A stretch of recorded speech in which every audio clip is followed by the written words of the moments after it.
Hey guys, welcome back to another video. It's your man Jay Will. So I have in front of me here I guess some would call the cream of the crop when it comes to smartphones. You've got the version of an iPhone, the iPhone XR. Some might say the XS Max is better, or the XS, whatever. But we have Apple's latest is the XR. Then you've got Samsung's Galaxy Note 9, and then you've got OnePlus 6T. And then you have the Pixel 3. Now all of these phones right here are pretty much have taken us the tech world by storm, and I wanted to talk about how I feel about all these phones side by side. Now design and hardware is something that when you get into with these phones, it's all about personal preference. Now, some of these phones kind of all have the same thing going for them, like wireless charging and IP ratings and things like that, and some don't. So, with that being said, I want to kind of touch on, just a few things here on these phones and get your take on them. And, you tell me what you like about them, what you don't like about them. But I'm going to kind of discuss it in this video, and we're going to talk about how they line up against each other. Now, let's point out the elephant in the room. No stereo speakers, and this has the S Pen. So after that, I think we pretty much have a balanced review. The Galaxy Note wins for all the features. If you're looking for a feature-rich phone, the Galaxy Note might be the phone you want to go with. But if you're not looking for all of that extra bells and whistles and you want to pay a lot less, then the other phones are definitely ones that you could consider. So now, batteries inside of these things are 2942, 4000, I think 3750, and 3000, I believe. So battery life on all of these right here, when I compare them, the iPhone definitely is kind of at the top, but the OnePlus 6T kind of beats out all of these phones on battery. The battery life on the OnePlus 6T has been absolutely great, and I just haven't had any issues with it for a day-to-day task and how long it lasts on a battery. Now, where the iPhone XR wins at battery is definitely standby time. Standby time on the iPhone XR is absolutely stunning. You can put this phone at 100 when you go to bed, and you wake up 8 o'clock in the morning, 7 o'clock in the morning, it's still on 100. And that's not making any changes to the settings or anything like that. The iPhone XR is just fantastic on battery. Now, screen on time is another story. So the Pixel comes in last for screen on time with an average of 5 to 6 hours of screen on time with regular usage. Now, I do have battery packs for 2 or 3 of these phones, and battery packs definitely help, but most people don't want to put a battery pack on their phone. So 5 to 6 hours on a single charge with screen on time, that's actually really good considering. Now, next in line, the Galaxy Note would come along with screen on time of averaging around 7 hours to 7.5 on every charge. It hasn't gotten any less than 7 hours of screen on time with this Snapdragon version right here, and I've been actually really happy with it. So next in line for screen on time is probably going to be it's definitely the XR, and then comes in first place is the OnePlus 6T, pushing up over 8 hours probably on every charge. Now, the iPhone's battery life and screen on time is measured a little different because of Apple's system, but all in all, I think that the iPhone XR and the 6T have the best battery life of these 4 phones, with the 6T coming in at number 1. Now, hardware is something that is subjective. All of this is subjective, but I'm trying to be as objective as I can for the measurements that I'm giving you in my experience. So hardware is totally subjective, and I feel like the one with the best hardware is going to determine up to you. So best feel in hand, obviously the winner is, for me, the Pixel 3. I think the Pixel 3 has just it's a great form factor for in-hand feel. It's not too wide, it's small enough, and it's packing some punch at the same time with the overall package. Now, the next one in line for feel in hand is going to be the iPhone XR because of the smaller form factor, just smaller than the OnePlus 6T, and that's to be expected. Now, the 6T is next in line for feel in hand because it does have a very large screen, the same size screen as the Galaxy Note 9. It's just that it has a more rounded feel and it's slimmer bezels along the top and bottom. Now the Galaxy Note coming in at a square style here. It's actually a very sleek and sexy phone, but it is the biggest phone of them all, and it will feel like that in your pocket, especially when you put a case on it. And I like to use an OtterBox on my cases sometimes, on my phone sometimes. So feel in hand and is definitely something where the Pixel knocks that one out of the park. Now, while the 10R is the smaller of the two phones, the OnePlus 6T actually feels pretty good too because it's thinner.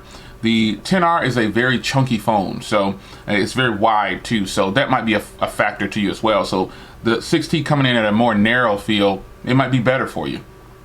Now, how about screens? Well, I'll go ahead and say this: the Note 9 has the best screen of all these phones right here. If you load up a HDR video on this thing, you are going to be surprised at how beautiful the HDR content shows on this phone. So let's pull up an HDR video here, and we're going to just try not to get a copyright strike by playing a little bit of an HDR video here. Let's turn the media down, and I'm just crazy surprised at how clear this phone can produce HDR content. Now, the OnePlus 6T is also HDR compliant as well, HDR10 compliant, but in fact it tops out at 1080p. So this footage here is just ridiculous, man. So I will say that while the Note 9 has the best screen, the 6T definitely is no slouch, and I will pull up an HDR video on here too so you can see what I'm talking about.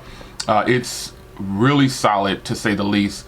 No complaints on HDR footage on here, and it's going to show. I'm going to play that same video and you'll see what I'm talking about. It is absolutely fantastic on the quality on here, so you can decide which one you think is better. Again, it may top out at 1080p, but that is a beautiful, stunning look for the OnePlus 6T. And I would also argue that it looks better playing on the 6T because of the rounded corners of the screen. So you be the judge on what you think is the better of the two.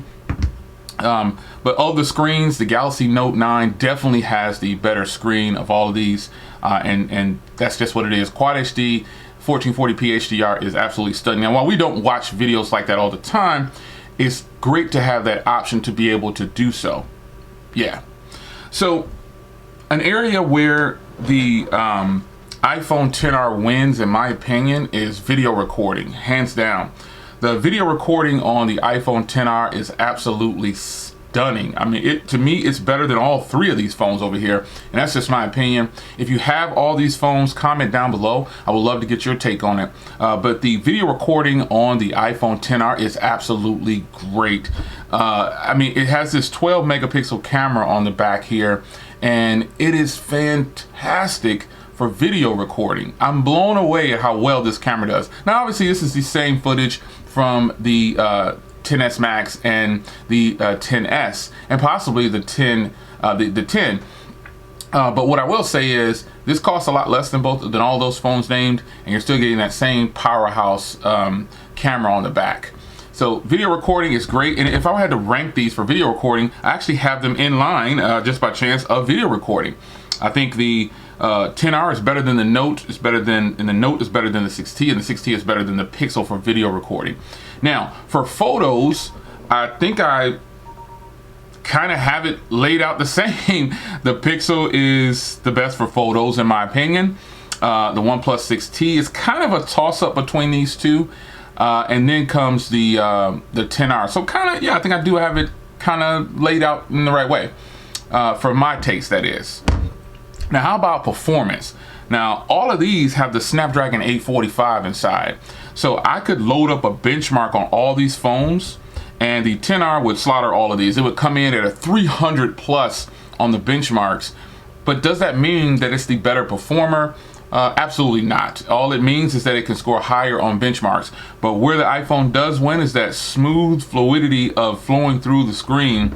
It is just great, man. It's the ecosystem on Apple is done very well with no problems whatsoever. Now, next in line for smoothness, if I want to lay it out that way, I think it's a toss-up between these two right here. Now, when I run a different launcher on here, the Note doesn't feel sluggish right now, but I run a different launcher on here and the Note feels even better. When I run the Pix launcher, kind of the stock Android launcher, I think the OnePlus 6T might be in line next over the Pixel 3 for smoothness and feel. But overall, well, it's about the same. They perform the same day to day. However, smoothness, I think that might flow to the 6T for navigating through your tasks and everything like that. So that's something to consider. It's not set in stone. I'm not saying that it's official, but I'm just saying that's been kind of my observation. Next, I want to talk about price. The price, the price on these phones are all over the place, man. They are all over the place, and it's something that my wife decided to text me during my video. It's something that it's going to always cause some kind of heat, I guess I'll say. The price on this phone starts at $750. This phone starts at $799. The Note starts at $999, and the OnePlus 6T starts at $550. That is awesome. The price war is over when it comes to just price. When it comes to just price, the price wars are over. The 6T is banging it out. It's just killing. The top of the line 6T is still only $629 or something like that, or $679, around that area, which is lower than all the other phones on the table. But that doesn't mean just because it's priced lower that you're getting a better deal. But if you want Android, I can say this. The most feature-rich phone is obviously the Galaxy Note 9 in the US. And then the phone that some people feel like it's a pixel killer is the OnePlus 6T. I personally don't feel like it's a pixel killer because the OnePlus 6T is lacking in stereo speakers, and it doesn't have a headphone jack, and so neither does the Pixel. But on paper, it doesn't have the ratings and specs of the Pixel 3. But I've got a video on that, so I won't get into that. But what I will tell you is that I'm impressed with both of them. You know, but the OnePlus 6T, I've said it before and I said it again, if you're on T-Mobile, now these phones are the unlocked ones except for the 6T, but if you're on T-Mobile, the 6T is the one to get. Like seriously, if you want Android, the 6T is the one to get. It is absolutely a stunning device, and I wouldn't steer you wrong with recommendations on my channel. If you're into the iPhone, this is the one to get. The iPhone XR is the iPhone to buy, in my opinion. I've said it a million times.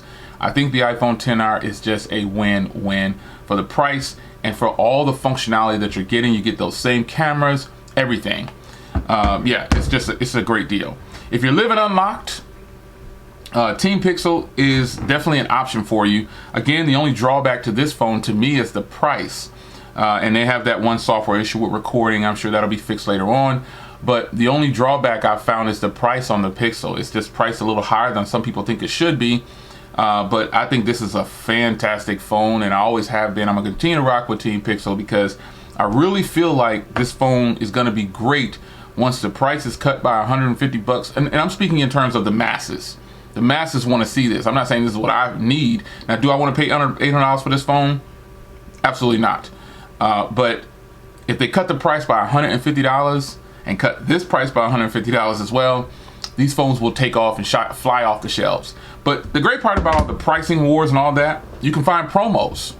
You can find this phone on a $650 full cost on eBay. Do I trust that? No, that's just me. I bought this directly from Samsung, and I didn't get this for $650. Early adapter, folks, early adapter. But what I will say is, you can find this phone on a promo. You can definitely get the Galaxy Note on a promo and find it for a really low cost. On carriers, buy one get one, or $400 off, $300 off. But the iPhone XR, you would struggle to find it free anymore. So there was some carrier promos for the holidays, but I don't think that's going on anymore. But you're getting your money's worth when you buy some of these phones, man. As far as the Pixel goes, same thing. You can find pretty much all of these on some kind of promo. So you should do your homework. So I wanted to compare these phones real quick and tell you my thoughts on them all together in one video. Who's the king of cameras? Video recording, I give that to the iPhone XR. Photos, I give that to the Pixel. And the Note and the OnePlus are just middle ground. They're fantastic in their quality. They're just not beating out the other two phones in those areas. And so they fall into that complete package type phones. So if you want a phone that is what you a lot consider the king of smartphones and the best option, if you can find this phone on a promo, now this is the unlocked version, remember, but if you can find this on a carrier on some kind of promo, I think you should go for it if that's what you're looking for. But this is a big phone. It's a huge phone, and because it's got the top and bottles make it so much bigger than the OnePlus device, which has the same size screen, and it feels completely different in the hand. So if you're looking for that, what some consider the king of the hill, you want to go with the Note 9. But if you're looking for an Android phone that is almost complete, that's on a carrier and it costs a lot less, the OnePlus 6T is definitely the way to go. The fast charging on this thing is ridiculous. The facial recognition, all of that. Now, I didn't get too much into specs because I wanted to cover a higher level, not so deep, of all these phones, but getting into the tech specs creates a different conversation, and it just kind of makes it seem like that's what we're focusing on. But in reality, you don't walk around your job calling out the specs of your phone. You just use them for what you're using them for. Make sense? You don't walk around saying wireless charging, IP68. When somebody says hello, you just, what kind of phone is that? IP68, wireless charging, headphone jack. Yeah, you don't holler that out. But if you did, you'd be talking about the Galaxy Note 9. Because it has pretty much all of the things that a person might want if they're looking at tech specs. But if you want a great experience, all of these phones can give it to you. It's your man Jay Will. Hope you enjoyed today's conversation on all these great phones that I have. And this is just a few. I have a ton of other phones, and maybe I'll lay them out like this again in the future. But I wanted to discuss this all in one and tell you how I feel about it. So it's your man Jay. I'll see you guys in the next video. Take care.